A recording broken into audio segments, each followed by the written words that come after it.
The fog that afternoon moved like breath over the harbor. It wrapped around the wooden porch soft as wool, and I could smell salt, old patient salt, mixed with the clay dust from my workshop. The kiln still murmured from the morning firing, and I was brushing glaze off a bowl the color of sea glass when I heard their car. Harper's heels clicked before I saw her. Ethan followed slower, like someone walking behind their own shadow. She smiled that gentle smile too smooth to be real. "Mom, she said you should rest now. From next month on, let me handle everything." The fog thickened. My hand froze above the bowl. Outside, a ship's horn moaned across the bay. Something in me cracked quietly.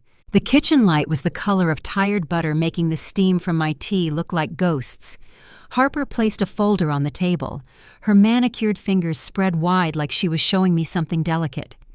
"It's just a simple authorization," she said, "so I can take care of Bill's insurance, all the things you shouldn't worry about." I looked down. The paper smelled faintly of toner and lavender lotion. My name sat there, stiff and printed, as if already half erased. Ethan rubbed his palms together. "Mom, it's only to help you." Help. Such a small word. So heavy. I reached for the bowl, cooling beside the sink, blue glaze, faint crack along the rim. It had survived the hottest part of the kiln, yet under this light that crack shone like truth. "Why now?" I asked. Harper tilted her head. "Because you forget things. Remember last week you left the heater on." Her tone was sugar over ice. I remembered. I'd left it on for the clay to dry. Not for me. But I said nothing. The ship horn called again, low, distant warning. When I didn't sign, she leaned forward. "Ethan worries about you. You don't want to make him anxious, do you?" Ethan's eyes darted away, studying the tablecloth like it could save him. I saw my late husband's chair across from me, empty, still wearing the imprint of the man who'd once told me, "Never sign what you don't understand, Ellie." I breathed slow. The glaze still remembers the fire. Harper smiled again, but this time it didn't reach her eyes. "I've already arranged for the bank manager to stop by this afternoon just to make things easier." The way she said arranged made my stomach turn. This wasn't a suggestion. It was a hand tightening the leash. "I don't need easier," I said softly. The words came out steady, though my heart trembled. Harper laughed, a sound polished for polite company. "Of course you don't, but we insist." When the knock came sharp punctual, I realized she wasn't bluffing. A man in a dark coat entered with a clipboard. He greeted Harper by name. My kitchen suddenly felt smaller, the air crowded with the scent of wet wool and deceit. Ethan stood behind them, silent, like fog made flesh. No one looked at me. They spoke in terms liability transfer simplified management, like I was furniture. They were moving. I remember touching the bowl again. Its crack caught the light. That was when I felt something, a small, precise heat in my chest. It wasn't anger yet. It was awareness forming quietly, like a line of gold before it's melted. I turned to the banker. "Would you like tea?" He blinked, surprised. "Pardon?" "Tea," I repeated. "You came to my house. You'll have tea before you leave." I poured slowly, measuring each second. The cup trembled just a little as I handed it to him. He thanked me, voice uneasy. Then when he looked down to sign his section, I reached over and placed my palm on the papers. "I won't be signing today," I said. Harper's smile cracked. Ethan looked like he wanted to vanish into the fog outside. I felt the heat grow stronger inside my ribs, like the kiln waking. Why not? Harper's tone lost its perfume. Because I whispered, "I haven't forgotten what fire feels like." For a moment no one spoke. The only sound was the foghorn, deep and certain. Then Harper gathered the papers, her lips tight. "We'll talk later," she said. I nodded. "We will," but not the way she thought. After they left, I stood in the silence. The air still held their perfume and the faint trace of lies. On the table, a drop of tea had spilled and pooled in the bowl's crack, tracing it like a vein of gold. I thought of all the years I'd spent taking care of patients of Ethan, of everyone but myself. No one had ever asked if I needed managing before. I wiped the table clean, slow, deliberate. That's when I understood this wasn't about money. It was about erasing my name, and I wasn't ready to disappear yet. Outside, the fog swallowed the harbor lights one by one. The glaze still remembers the fire. So do I. And maybe, just maybe, that was enough to start again. That night I couldn't sleep. The fog pressed against the windows like unspoken words. Somewhere out there a bell buoy rang, slow, persistent, like a heart refusing to quit. I held the cracked bowl close, felt the ridge beneath my fingers, the place where it had once broken. Tomorrow I thought I'd start writing things down. Dates, names, numbers. Silence remembers, but this time so would I. The glaze still remembers the fire, and so does the woman who made it. The fog was thick, but my breath was steady. The night smelled of salt and old wood. The tide was pulling back slow and stubborn, dragging seaweed and small shells across the mud. I sat by the kitchen window with a stack of papers under the lamp bank statements, printed emails, things that should have meant safety. Each page made a faint hiss when I turned it like a whisper, trying not to be heard. The numbers were clean, black, obedient. But what they hid wasn't. Money withdrawn across the bay while I was still working the night shift at the clinic. Electric bills from an address I'd never lived in. And a credit card mine they said that I'd never opened. The lamp buzzed once, then silence. Even silence remembers. I traced one figure with my fingertip. The ink smudged my sweat-not time. My heart thudded against my ribs, slow and heavy like the ropes on the dock straining against the tide.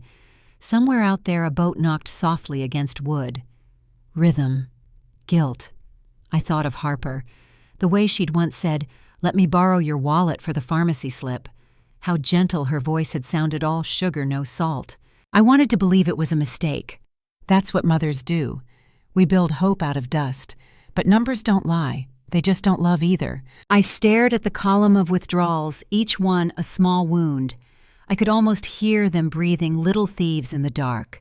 When trust turns into proof, it burns colder than betrayal. Would you have done the same? Looked away, told yourself it wasn't happening. I went to the drawer, pulled out the envelope of passwords, insurance slips, old receipts. They felt dirty in my hands now. I locked the card, changed the codes the way a woman bolts her doors after hearing footsteps outside. Then I picked up the phone and called the only person whose voice still carried calm, like a tide bell, Ms. Calder. Bring everything, she said. Her tone didn't ask how I felt. It told me I'd done the right thing. When I hung up, I realized my hands were shaking. I pressed my palms to the table, feeling the grain of the wood rough and real. The bowl I'd fixed earlier sat beside me, its thin crack catching the light. The glaze still remembers the fire. Maybe that's what I needed to do, remember mine. I printed every page, dated each one. The printer stuttered, coughing out truth line by line. On the last sheet, I saw it a signature. My name curved and patient, but not my handwriting. It was Harper's. Submitted online, authorization form. A stranger's hand wearing my skin. The room tilted slightly. I steadied myself against the counter, breathing through the heat rising up my throat. Anger is strange. It doesn't roar, it hums. Soft at first, then steady, like the kiln before it blooms to orange. I remembered how my husband once said, "Ellie, fire teaches respect before warmth." He was right. I closed the laptop, the click echoing like a full stop. I didn't cry, not then. Instead, I poured water into the kettle and listened as it began to hiss. The sound filled the room, the same tone as the wind threading through the rigging outside.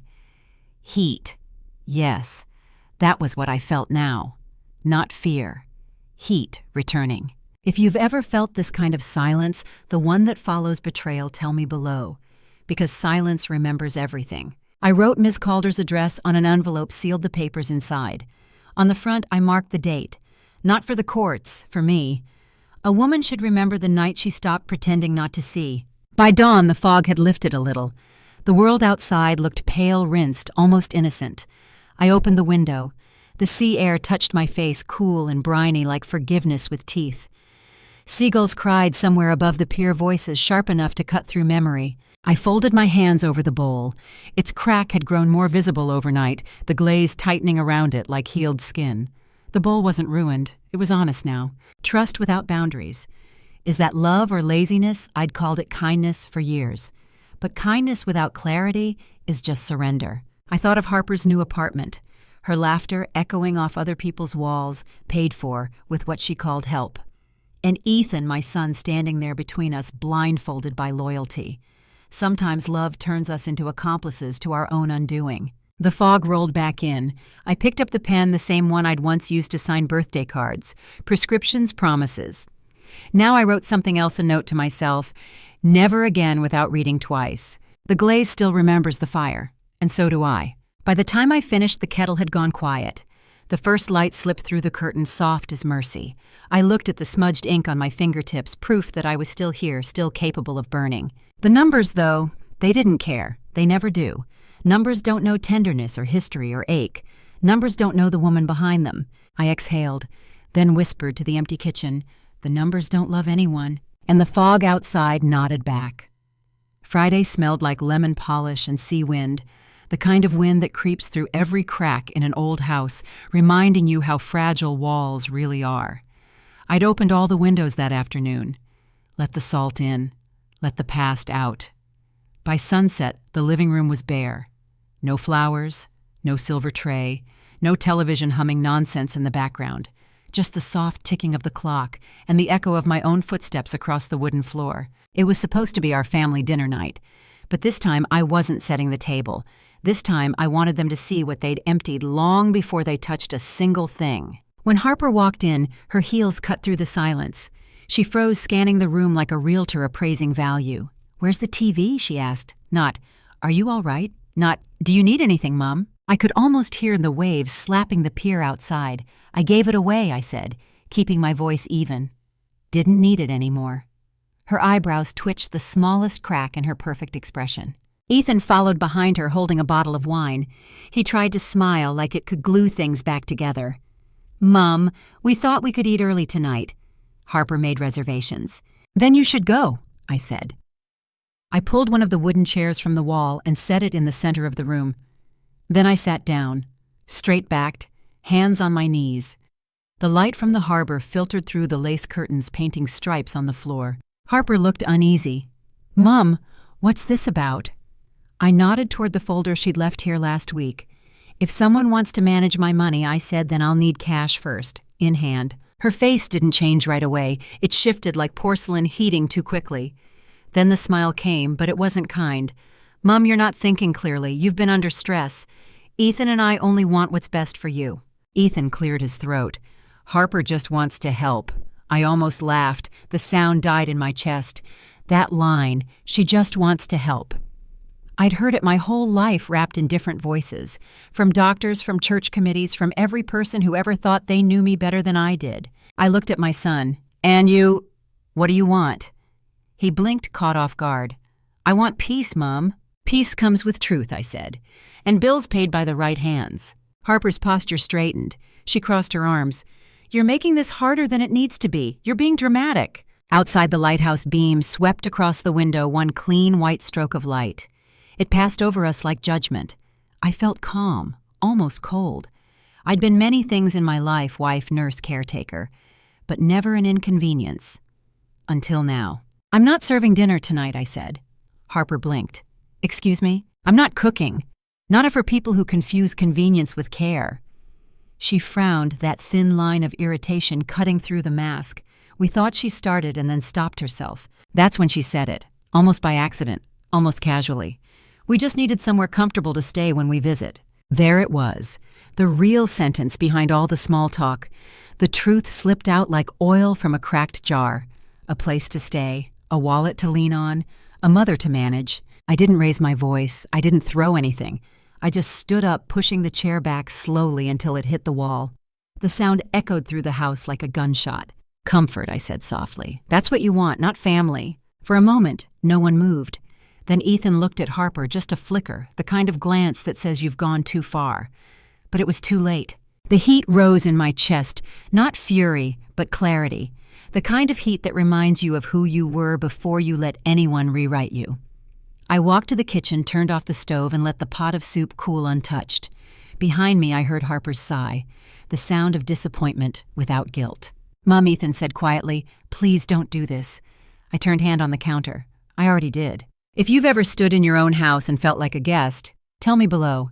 Because silence remembers even when people pretend it doesn't. They left not long after, the door shut with a softness that felt cruel. Through the window, I watched their taillights disappear into the fog, 2 red dots fading into gray. The house breathed again once they were gone. It was empty, yes, but honest, the kind of emptiness that tells the truth. I sat in the chair they'd left untouched. The one opposite me stayed vacant. The air hummed with all the dinners I'd cooked, all the stories told and half listened to. I'd filled this home with warmth for years. Now it was time to let it cool. The glaze still remembers the fire, and so does the woman who made it. When I closed the kitchen door, the last of the daylight slipped away. The kettle was still warm. The soup was still steaming, but I didn't need either. I turned off the light. The sound of the switch echoed louder than any argument. I didn't douse the flame in me, only the one on the stove. I put on my coat, opened the back door, and let the night air in. It smelled like seaweed and smoke, like endings and beginnings sharing the same breath. I wasn't done, but I was done being useful. I shut the door behind me. The fog thickened again, and for the first time in months I felt steady. I turned off the stove, but not myself. The first night I slept beside the kiln, the room smelled like rain trapped in clay. The air was heavy, but kind, warm enough to remind me that heat can hold, not hurt. I'd moved a few boxes, clothes, a pillow, the little lamp with the chipped shade into the studio. The rest of the house felt haunted by absence, but here among shelves of half-finished bowls, silence didn't frighten me.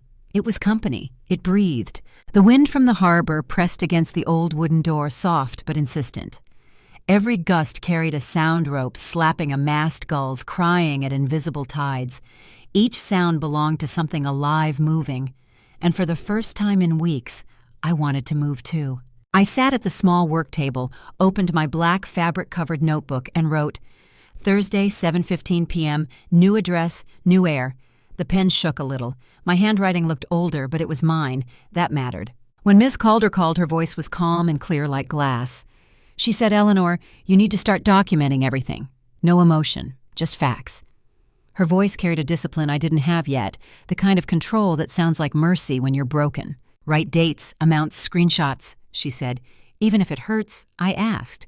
Especially if it hurts, she answered. After the call, I sat there a long time listening to the quiet tick of the cooling kiln. The glaze still remembers the fire. So do I. I listed losses one by one. Transfers. Withdrawals, names of people who called me Mum while taking what wasn't theirs. Each word, a small wound, clean and sharp. Each line, a confession written to myself. The notebook grew heavier.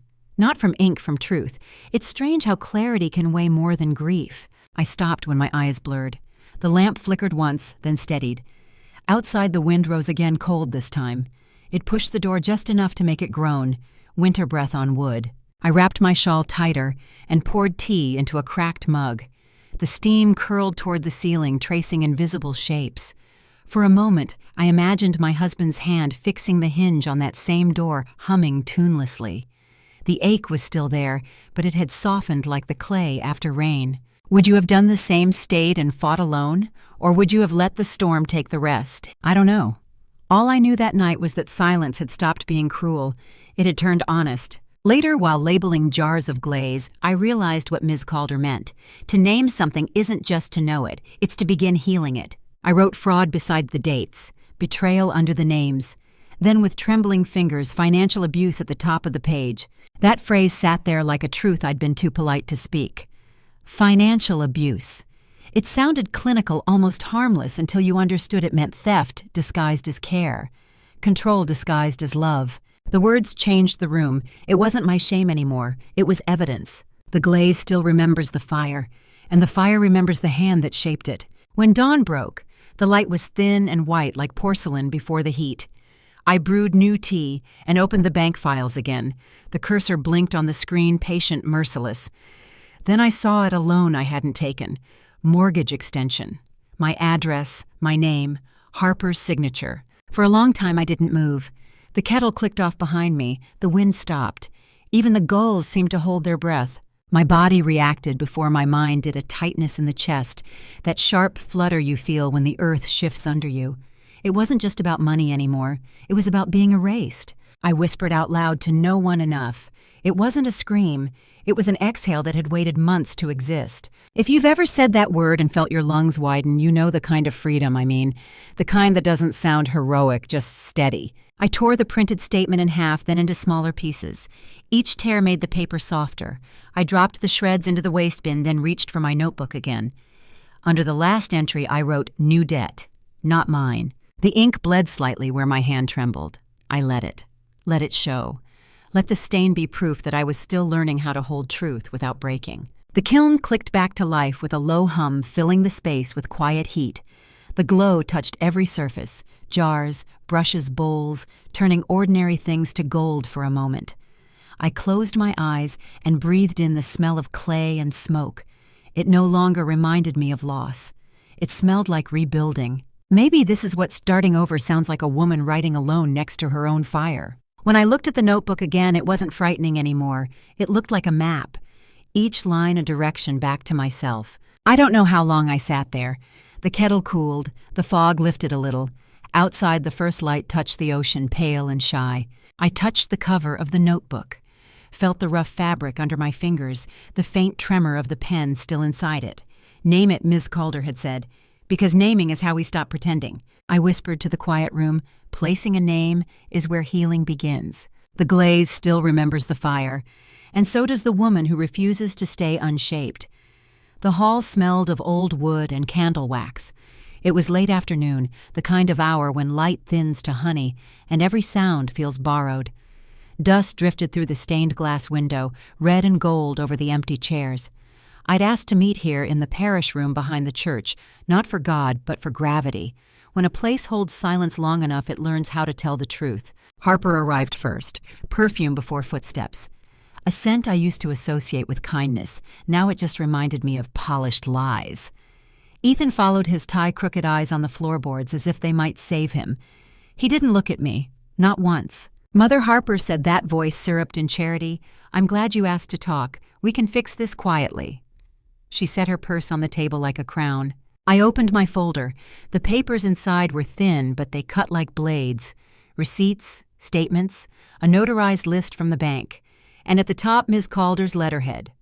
"Harper, I said you'll repay every dollar with interest, restore my credit, and you'll write a public apology to the congregation you used for your little performance of devotion." The air went still. Only the clock above the cross ticked soft and holy. Ethan's breath hitched. Harper blinked once, twice, then smiled the way a person does when they think charm is armor. "Mum, you're not well," she said. "You're confusing things again." That word again. It used to sting. Now it just floated past powerless. Across the room, Father Jerome stepped out of his office. He looked at us, nodded, and left the door open, a silent witness. I took comfort in that small act. Sometimes justice just needs someone watching. Harper reached for her purse. "I brought someone who can help explain this." A man stepped in pressed suit, gray hair, briefcase, heavy with confidence. He smiled, but his eyes recognized defeat. Because Ms. Calder had beaten him in court 2 winters ago. I saw it in his jaw. He remembered. He started his speech, soft, rehearsed all logic and loopholes. But halfway through, I lifted a hand. "No," I said. "I'm not negotiating. I'm declaring." He stopped. Even Harper faltered. There was something in my voice they hadn't heard before: heat, without volume strength, without threat, the kind that doesn't need witnesses to exist. "Eleanor Harper began, this isn't fair. We did what was necessary for who I asked." The question hung there uninvited and unanswerable. Would you have done the same, turned love into leverage? If you've ever watched someone weaponize your trust, tell me below, because silence remembers. Ethan swallowed hard. "Mom, please." She didn't mean. I turned to him gently. "Son, stop saving her. You can't rescue someone who never fell." Harper stiffened, color draining from her face. "You'll regret this," she said. Maybe I answered, but I'll remember it, and that's better than regret. The beam from the window shifted, laying a stripe of light across the table. It caught the edge of the wooden cross on the wall, throwing its shadow across the floor, long, unwavering. That shadow felt like company, unseen but solid. I could hear my pulse, slow but certain. That's what resolve sounds like, not thunder, just rhythm. "I'll give you 48 hours, I said. "After that, my lawyer files." Harper opened her mouth, but nothing came out. Ethan's shoulders sagged. He looked like a boy again, small sorry too late. I closed the folder, slid it across the table. It landed with a soft thud, the sound of finality disguised as paper, when they left the door shut harder than it needed to. For a long moment, the echo hung in the air, heavy, then gone. I stayed seated, watched the shadow of the cross stretch across my shoes. Wood and light, burden and grace. 2 things that never leave, no matter how much you beg them to. The glaze still remembers the fire, and so does the woman who's learned not to flinch. I thought about Harper's words. "We can fix this quietly." She was right about one thing. Justice doesn't have to shout. It can walk on wooden floors, leave no footprints, and still be heard. Outside, the church bell struck 5. The sound wasn't angry or mournful, it just was, like truth ringing because it must. I gathered my things, folded the letter from Ms. Calder into my coat pocket.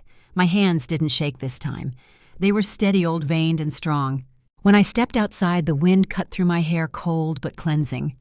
The world smelled of pine and salt. Evening light brushed against the steeple.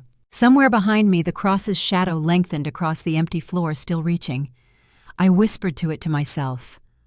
Love is sacred. Control is not.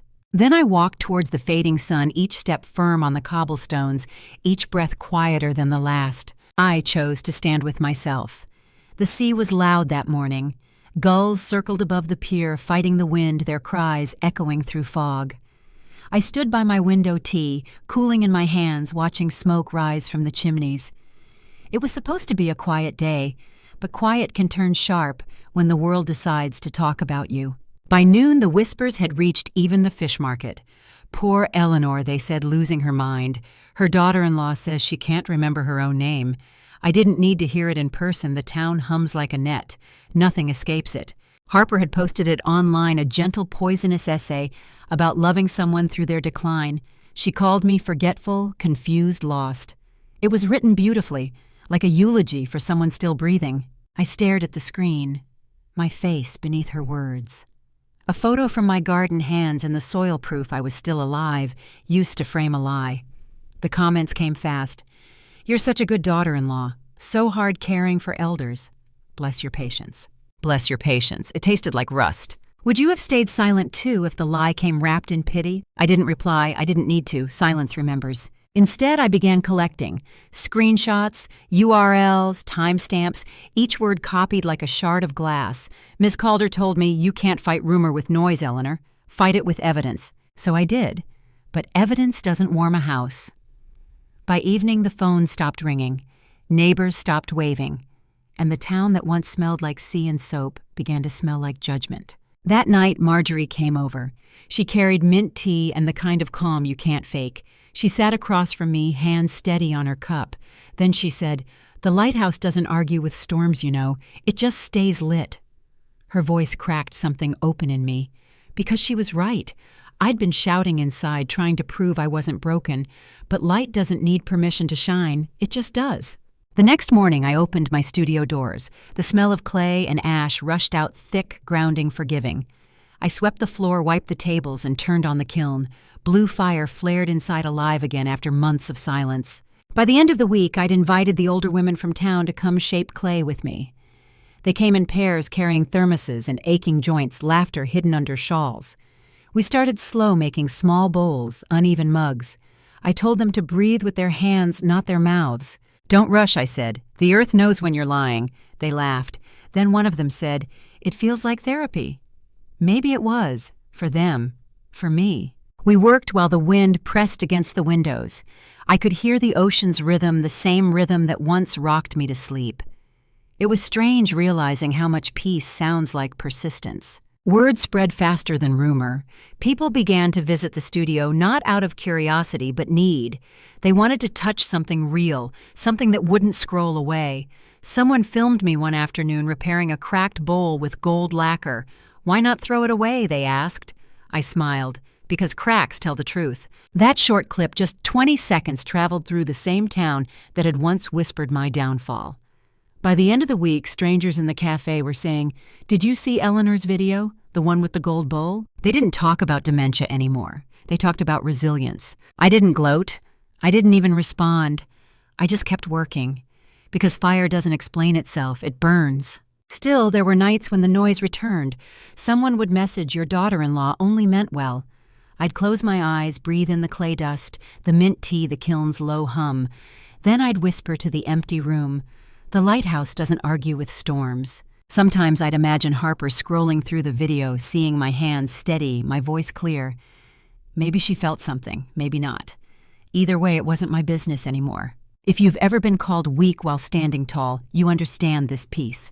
You understand what it costs. The kiln roared one evening, blue flames licking the chamber walls. Marjorie sat by the door, sipping her tea. She smiled, eyes reflecting the fire.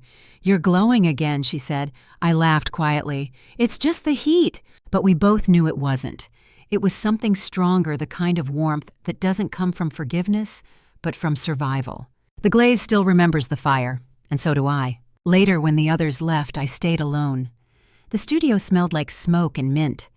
Outside, fog rolled back across the harbor, softening everything. The lighthouse blinked once, twice steady, unbothered. I ran my hand over a bowl cooling on the table. The surface was smooth, the cracks gold and proud. I didn't need to defend myself anymore. I had proof not on paper, but in every piece that still held shape after heat. People said my silence was grace. It wasn't. It was choice. And choice is stronger than any rumor. The sea was loud again that night, but this time it didn't sound cruel. It sounded like applause. I let the fire burn until dawn. Then I whispered not to the town, not to Harper, but to myself. I'll let the fire answer. The studio smelled of lacquer and pine resin, the kind of smell that clings to memory, half smoke, half sunlight. He was an old man, Japanese-American, quiet as still water. When I arrived, he didn't greet me with words.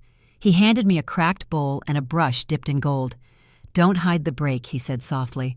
"Honor it." The bowl was cool in my palms, its fracture delicate as veins under thin skin.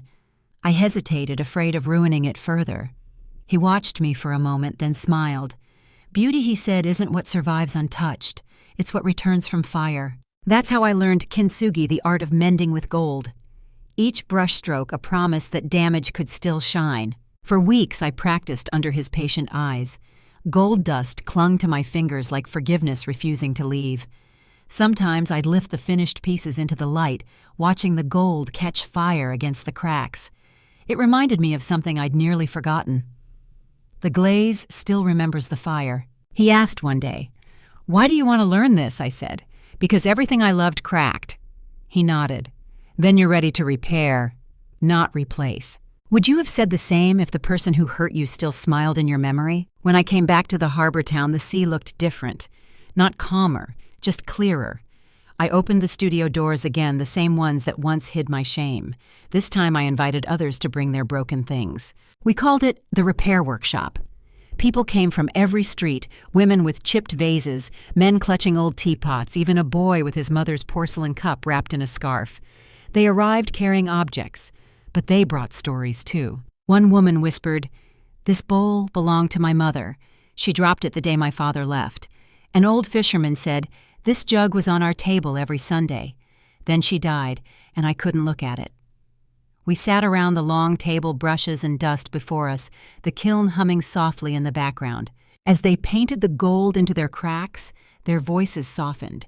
Each story found its ending in the shimmer of repair. It was like watching grief turn to light, slow, deliberate, sacred. When my turn came, I held my own bowl. It was a deep turquoise split clean through the center. I said quietly, "My daughter-in-law didn't steal my money. She stole my voice." No one spoke. Only the sound of the sea through the window, slow, steady, forgiving. I drew a thin line of gold through the break, my hand no longer trembling. And just like that, the silence became holy again. Later, when the workshop ended, I stayed alone. The table was littered with brushes and flecks of gold leaf. The afternoon light slid across the floorboards, warm and forgiving.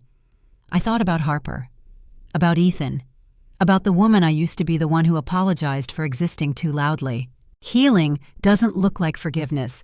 It looks like recognition, like calling the wound by its name, then painting over it with dignity. Sometimes I'd run my finger over one of the golden seams. The texture was rough, uneven, alive. I realized I didn't want smoothness anymore. I wanted truth, because perfection doesn't hold light, but brokenness does. If you've ever tried to rebuild after being silenced, tell me below. We find strength in the quiet recognition of each other's fractures. A month later, I received a letter from the local bank. They were hosting a community talk on financial safety for seniors. They wanted me to speak. At first I laughed, the irony burned sweet. Then I thought of all the women who sat around my table painting their stories in gold. I said yes. The day of the talk, I wore a navy dress and tied my silver hair back. When I stepped up to the podium, my hands didn't shake. The light from the window fell across the stage, catching on the gold pendant around my neck, a piece of the first bowl I'd ever mended. I spoke slowly, not about numbers or accounts, but about boundaries, about trust that shouldn't be confused with surrender, about the quiet dignity of saying enough. Afterward, people came to thank me not for advice, but for honesty. One woman touched my arm and said, "You made me feel less stupid for believing." I smiled and told her, "Believing isn't the mistake. Forgetting your worth is." The next morning, I returned to the studio. The kiln was warm, its glow steady. I watched the blue flames twist and dance, licking the ceramic edges. The room smelled of pine again, of beginnings. On the shelf sat the turquoise bowl with its gold scar, no longer fragile, just transformed. In its shine I saw not what had broken me, but what had remade me. The glaze still remembers the fire, and now so do I, not as pain, but as proof. Even the cracks have started to look like constellations, each one its own small story of survival. I touched the golden seam, whispering to it softly, This is my signature now." Outside the lighthouse blinked in the fog, a pulse of persistence. The air smelled of salt and lacquer, both clean and burning, and in that stillness I understood something I'd been too afraid to believe. You don't hide your wounds. You make art out of them. I dipped my brush into gold one last time, signed my initials at the bottom of the bowl, and as the fire hummed low and the light turned amber, I smiled to myself and whispered, "I sign my name in gold." The sound came first, that low, aching groan of wet wood shifting under time. It was the sound of old ships of memory dragging its anchor through the mud. Ms. Calder's office was quiet, except for the scrape of paper against paper. She turned one more page, then another, her finger resting at the margin. "Eleanor," she said, voice steady, "the accounts don't end with Harper." Her eyes met mine. "It's Ethan." The air left the room. Some truths don't explode. They collapse inward. All the noise, all the explanations, all the excuses folded into silence. Outside her window, rain blurred the harbor lights. Somewhere below, a buoy clanged softly against the tide as if counting time. I whispered, "You're sure?" She nodded. "He refinanced the property 6 months ago. Signature forged collateral doubled. All to cover his company's debt." The paper trembled in my hands. Not from surprise, but from recognition, because deep down, I'd known. There's a certain way your child stops calling when he's building walls instead of bridges. I remembered his last visit. He'd stood in the doorway, phone in hand, eyes already somewhere else. "Mom, this is temporary," he'd said. "You've got assets sitting there. You're not even using them." I thought he meant the house. He meant me. Would you have seen it? The difference between a son's need and a son's taking? The rain grew harder. Water slid down the glass tracing veins across the view of the pier. My reflection fractured with each drop, one face becoming many. I didn't cry. Not then. Some wounds drained through silence first. After Miss Calder left, I walked toward the harbor. The boards of the dock were slick, shining under the weak streetlight. Fog pressed in from the water, cold, heavy, almost tender. Every step made the wood creak like the bones of something too old to carry secrets. At the edge, I stopped. The sea was black glass. Below the surface, ropes swayed, barnacled chains scraped softly. And there, half sunk in silt, was the iron anchor, rusted stubborn, refusing to disappear. Its weight had kept a ship still once. Now it was just memory and metal. I leaned over the railing and whispered. He was supposed to know better. The wind carried it back to me softer. Better. Ethan wasn't evil. That's the hardest part to say aloud. He wasn't cruel. He was careless. And that kind of harm leaves the deepest scar. He'd wanted success. He'd wanted speed. He'd wanted a future without waiting for life to give it. So he used the nearest shortcut, me. When I learned that my house, the one my husband built with his own hands, had been used as collateral, it wasn't rage that came first. It was grief. Not for the loss of property, but for the small boy who once thought the world of me, now thinking of me as a balance sheet. The glaze still remembers the fire, and so does a mother. If you've ever loved someone who mistook your giving for an endless well, tell me below. Maybe we all have to learn when to stop pouring. I sat on a piling by the dock, feeling the cold bite into my palms. Salt in the air, damp in my hair, the taste of iron at the back of my tongue.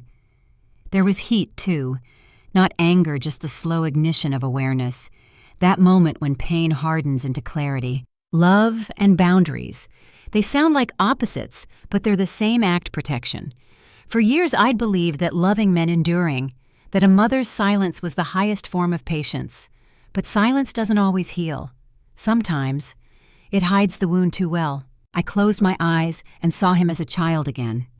Ethan at 8, salt in his hair, laughter full of summer. He used to collect sea glass for me, saying, "Look, Mom, the ocean fixes what's broken." Maybe he'd forgotten that lesson.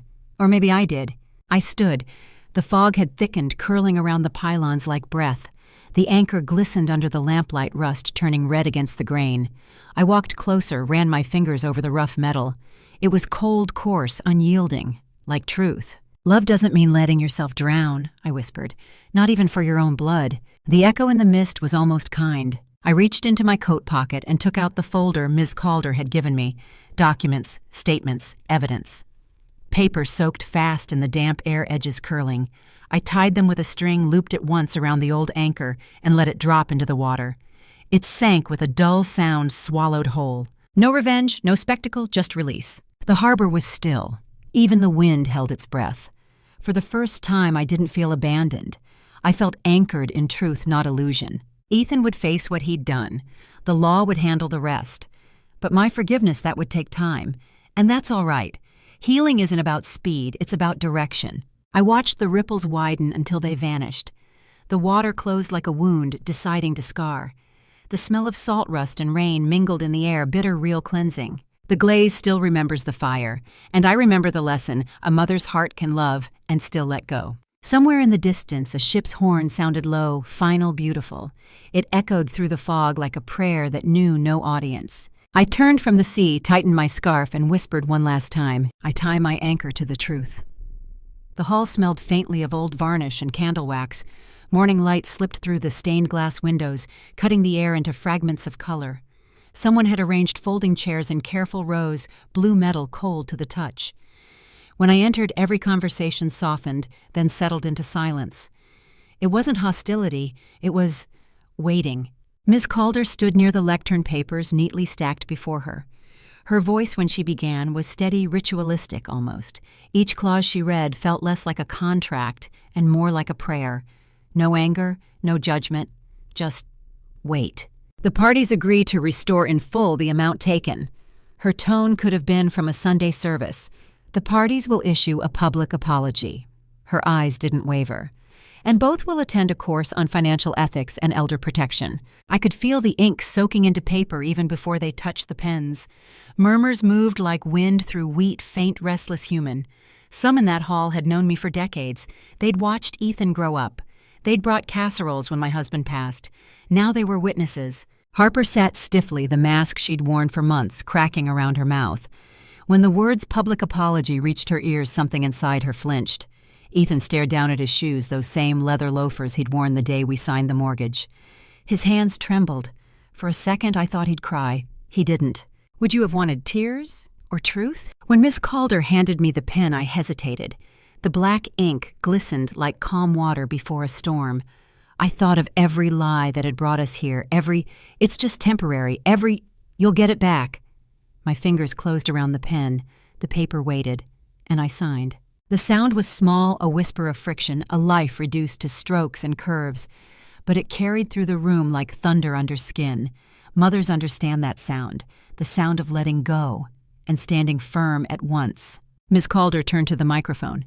"Would you like to say something?" she asked. I rose slowly. The hall held its breath. I placed the kintsugi bowl, gold lines glowing under the light, on the wooden podium. "This," I said, my voice low, "is me.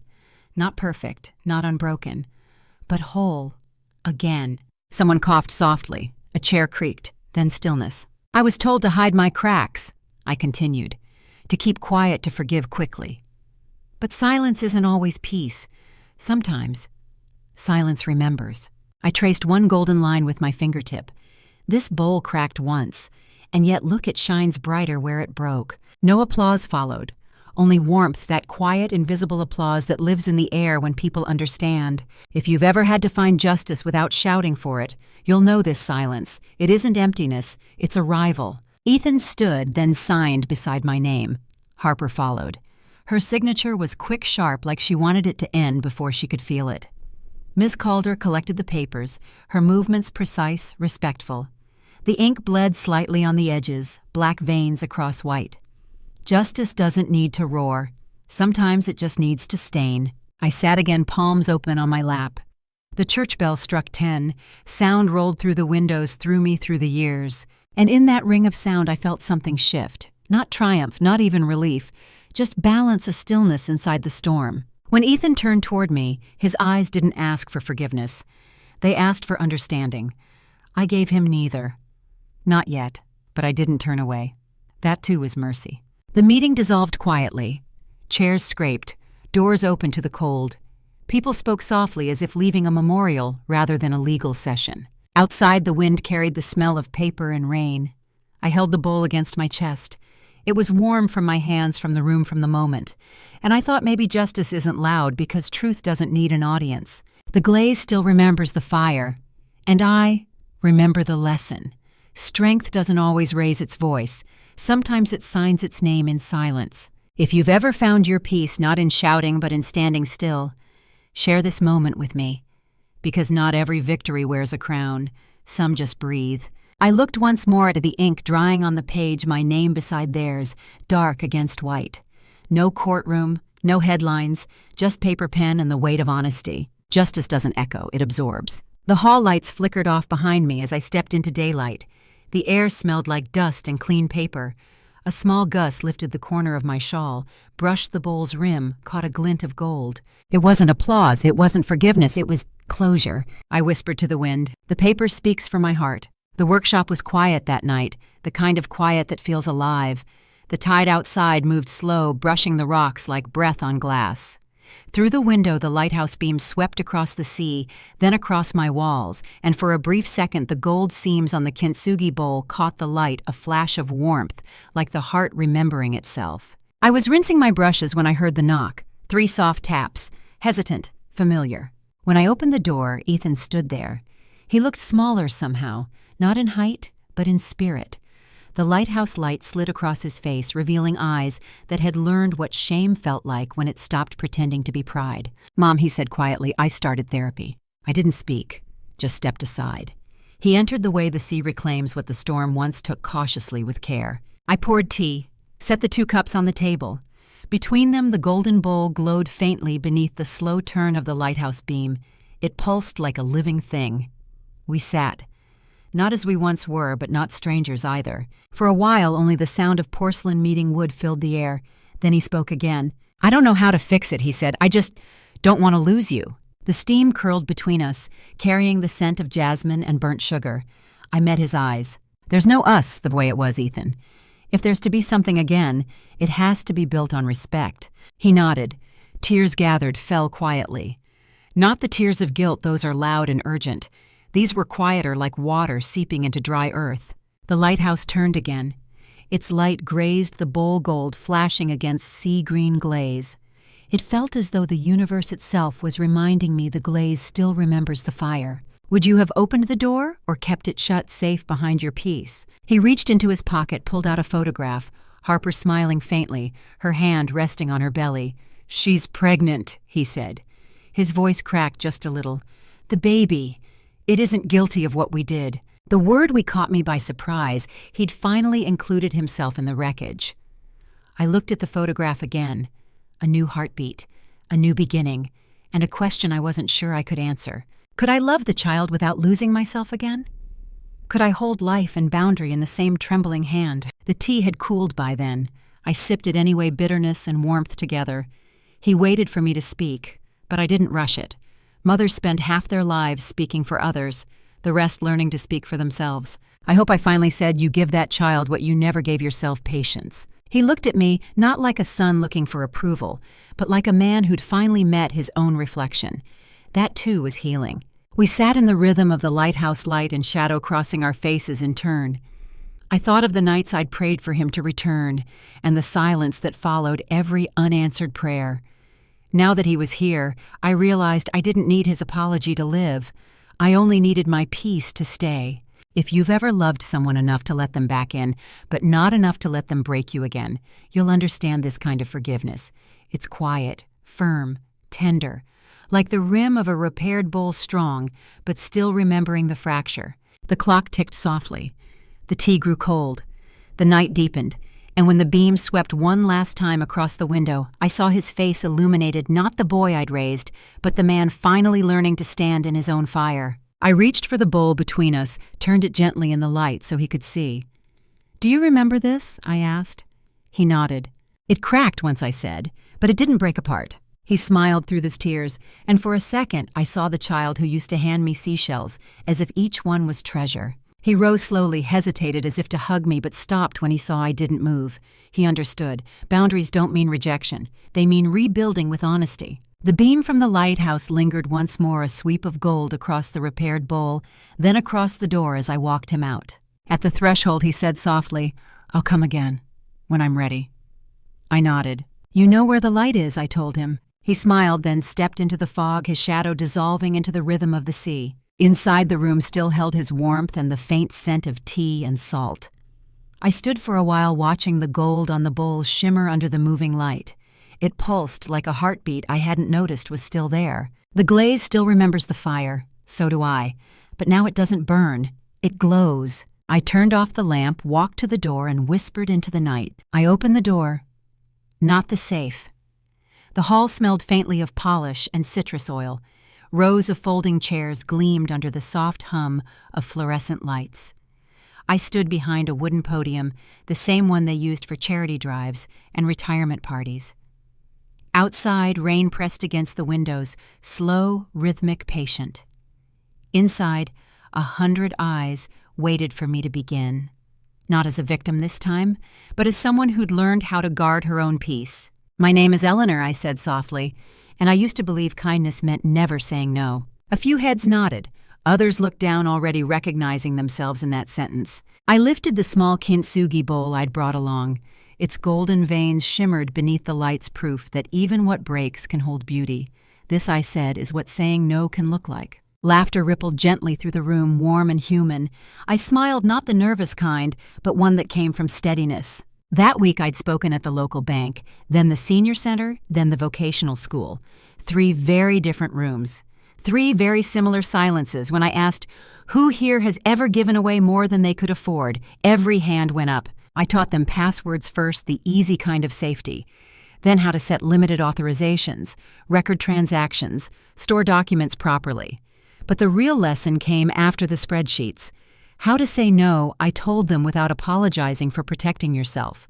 Would you have believed it, that self-respect could sound like a full sentence? After one talk, a woman in her 70s grabbed my hand and whispered, "My son keeps borrowing my card."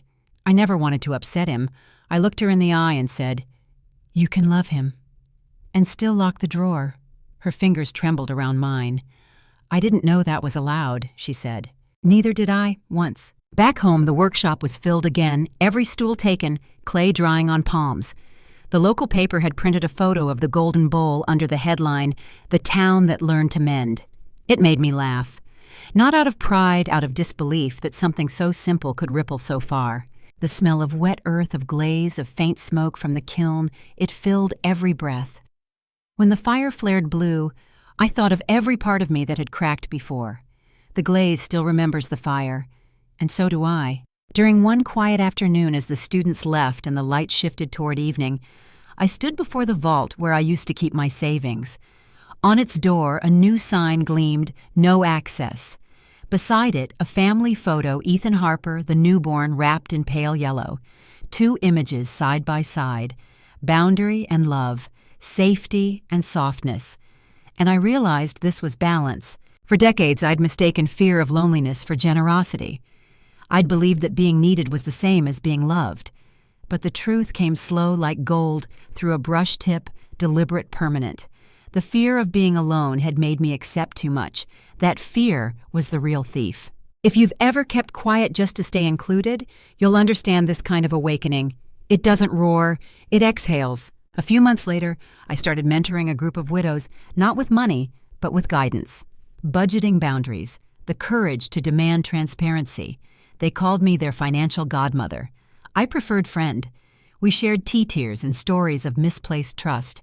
And every time one of them practiced saying no, I felt something inside me heal a little more. One afternoon, I stayed late at the workshop alone. Rain tapped the roof.